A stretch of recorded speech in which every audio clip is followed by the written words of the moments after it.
FASD is really personal to me because my father has FAS, and I was raised, I'm an only child, and growing up with a parent who had that disability was something I didn't know, obviously, until later in life, when I was able to kind of put the puzzle pieces together and talk to my parents about that. But in seeing the struggles and the specific deficits that my father had throughout many years, as I began to work with other people with disabilities, I began to see how my father helped overcome those disabilities and deficits in his own life, and how I can help in turn help other people do the same.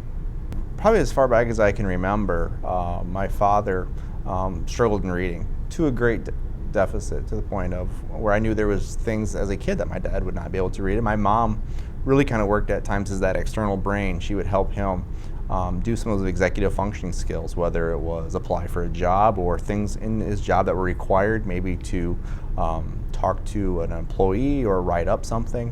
Whenever my father was giving me a job task to do something like that, he would come home, be very nervous, and be like, and say to my mom, I've been asked to do something like this, and he would have no idea how to do it or how to start. My mom would help tease that out. Okay, what did they ask you to do, and things like that.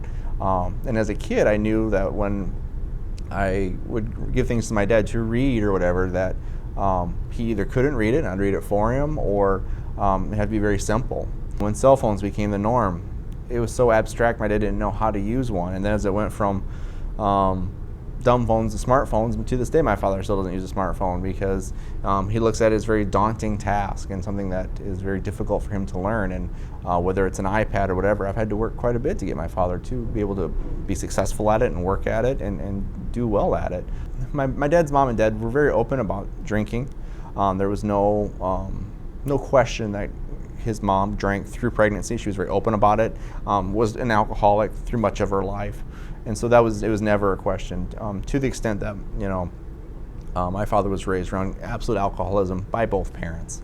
Well, as things hit through the 80s, a little bit more information about FAS and stuff, and I think I'm just kind of guessing somewhere in the 90s, where my mom literally went to the library, started getting documentation together, and she was piecing it together, that her husband Jerry, she's like, Jerry, you need to look at this. This is what has come out, and these are the areas which I see you struggle in, and this is that. And very difficult for my dad to take, wasn't, I'm not saying not too receptive of it, but just that's very difficult to realize, wow, this is my family history. This is really why I deal with what I deal with. As I went into working with individuals with disabilities on my own, in open conversations with my parents, then those puzzle pieces started to get placed in our family in terms of, yep, this is what your father has went through so many years, and different things like that. So it's really come full circle, and the fact that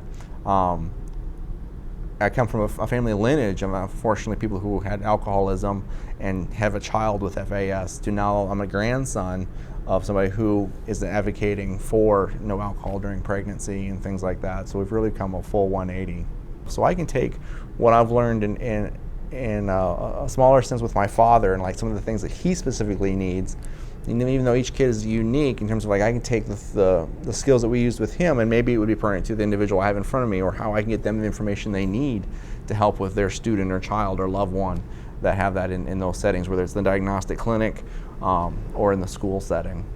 Where I work at the Center for Disabilities in Sioux Falls, we oversee 2 diagnostic clinics. We have one that's held in Sioux Falls and one that's held in Rapid City. We do 1-day and 3-day trainings throughout the state, teaching individuals about FAS, whether it's prevention, intervention, the whole gamut of FAS. I love being part of the NOFAS Affiliate Summit for various reasons. One of the things is, being from state of South Dakota, it's awesome to be able to hook up and connect with other entities that are doing things in the United States or worldwide that come here and talk. So we can take ideas back to our own state and be like, wow, this was an awesome idea that this state's doing, and this is how they got the funds to do it.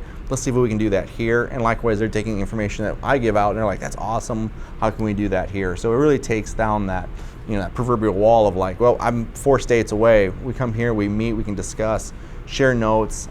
It's a great community that we sit there and support ourselves. We're all realizing we're working on this together. It's a great resource to be a part of.